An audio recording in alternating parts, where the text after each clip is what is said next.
Hello everyone, welcome back to our channel Suchitha vlogs. ఈరోజు వీడియోలో ఇంట్లోనే హోమ్ మేడ్ చాక్లెట్ స్పాంజ్ కేక్ని ఎగ్ లేకుండా ఏ విధంగా తయారు చేసుకోవాలో ఇప్పుడు చూపించబోతున్నాను. ఎగ్ లేకుండా బేకరీ స్టైల్లో కేక్ ఇంట్లోనే ఈజీగా ఎలా తయారు చేసుకోవాలి వితౌట్ ఓవెన్తో మనం ఇంట్లోనే కుక్కర్లో అయినా ప్యాన్లో ఏ విధంగా చేసుకోవాలి ఇప్పుడు చూపించబోతున్నాను. దీనికోసం అయితే మనం ఒక మిక్సింగ్ బౌల్ అయితే తీసుకొని అందులో కర్డ్ అయితే తీసుకోవాలి. ఈ కర్డ్ని మనం విస్కర్ సహాయంతో నీట్గా స్మూత్ స్ట్రక్చర్ వచ్చేలాగా అయితే కలుపుకోవాలి. ఈ విధంగా స్మూత్ స్ట్రక్చర్ వచ్చిన తర్వాత నెక్స్ట్ అయితే షుగర్ని పౌడర్ లాగా చేసుకొని యాడ్ చేసుకోవాలి. అండ్ నెక్స్ట్ వెనిలా ఎసెన్స్ అనేది యాడ్ చేసుకోవాలి. సో ఈ ఇంగ్రీడియంట్స్ అండ్ మెజర్మెంట్స్ అనేవి నేను డిస్క్రిప్షన్లో ఇస్తాను ఎంత తీసుకోవాలనేసి. సో నెక్స్ట్ అయితే ఆయిల్ అయితే యాడ్ చేసుకోవాలి.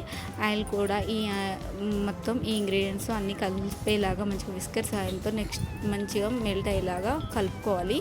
ఈ విధంగా మంచిగా మిక్స్ కావాలండి. ఈ విధంగా మిక్స్ అయిన తర్వాత ఇప్పుడైతే మనం స్ట్రైనర్ తీసుకోవాలి. దీంట్లో స్ట్రైనర్లో మనం డ్రై ఇంగ్రీడియంట్స్ అన్నిటిని జల్లించుకోవాలి. ఫస్ట్ జల్లించుకునేటప్పుడు దీంట్లో మనం మైదా అయితే తీసుకోవాలి. Maida, next cocoa powder and baking soda and baking powder కూడా అన్ని డ్రై ఇంగ్రీడియంట్స్ను ఈ స్ట్రైనర్లో వేసుకొని సీవ్ చేసుకోవాలి నీట్గా వీడియోలో చూపిస్తున్నట్టుగా. ఇలా సీవ్ చేసుకోవడం వల్ల మన కేక్ అనేది ఫ్లఫీగా వస్తుంది. సో అందుకే ఈ విధంగా జల్లించుకోవాలండి.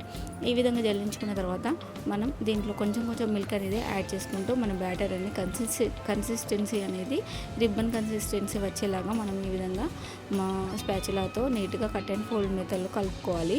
మనకు మిల్క్ యాడ్ కొన్ని మిల్క్ అనేది దీంట్లో ఎక్కువనే పడుతుంది. సో మనకు రిబ్బన్ కన్సిస్టెన్సీ వచ్చేంత వరకు మనం మిల్క్ యాడ్ చేసుకుంటూనే ఉండాలి. సో కొంచెం అనేది మిల్క్ అనేది యాడ్ చేసుకుంటూ చూసుకుంటూ ఈ విధంగా కలుపుకోవడం వల్ల మనకు బ్యాటర్ అనేది కన్సిస్టెన్సీ అనేది రిబ్బన్ కన్సిస్టెన్సీ వస్తుంది. సో ఈ విధంగా అయితే కలుపుకోవాలండి.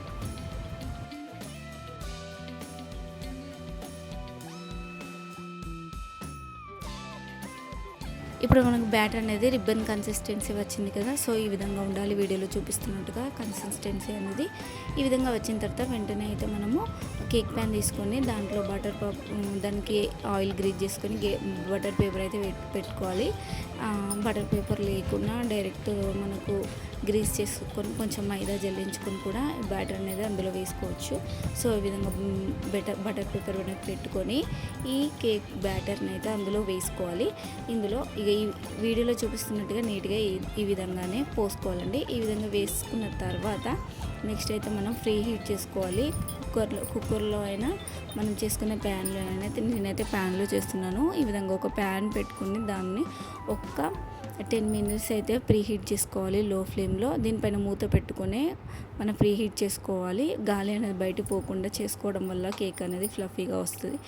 సో నెక్స్ట్ ప్రీ హీట్ చేసుకున్న తర్వాత దానిపైన మనం కేక్ బౌల్ పెట్టి దానిపైన కూడా ఒక క్యాప్ పెట్టుకొని మళ్ళీ కడాయి పైన కూడా ఒక క్యాప్ అయితే పెట్టుకొని ఒక 40 to 50 minutes అయితే మనం బేక్ చేసుకోవాలి. ఈ విధంగా లో ఫ్లేమ్లో బేక్ చేసుకోవడం వల్ల మన కేక్ అనేది ఫ్లఫీగా వస్తుంది. సో ఈ విధంగా అయిన తర్వాత మొత్తం చల్లారాక మనం డీమోల్డ్ చేసుకోవచ్చు. డీమోల్డ్ చేసుకుంటే నీట్గా వస్తుంది. సో ఈ ప్రాసెస్లో ట్రై చేశారంటే మనం ఓవెన్ లేకుండా కూడా ఇంట్లోనే ఈజీగా chocolate sponge cake eggless without oven without ఎగ్తో ఈ విధంగా చక్కగా చేసుకోవచ్చు. చూడండి చాలా ఫ్లఫీగా వస్తుంది. సో ఈ విధంగా తయారు చేసుకుంటే మనకు ఇంట్లోనే ఈజీగా తినొచ్చు.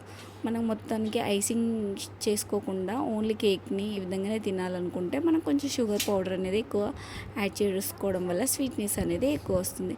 చూసారా ఎంత ఫ్లఫీగా వచ్చిందో.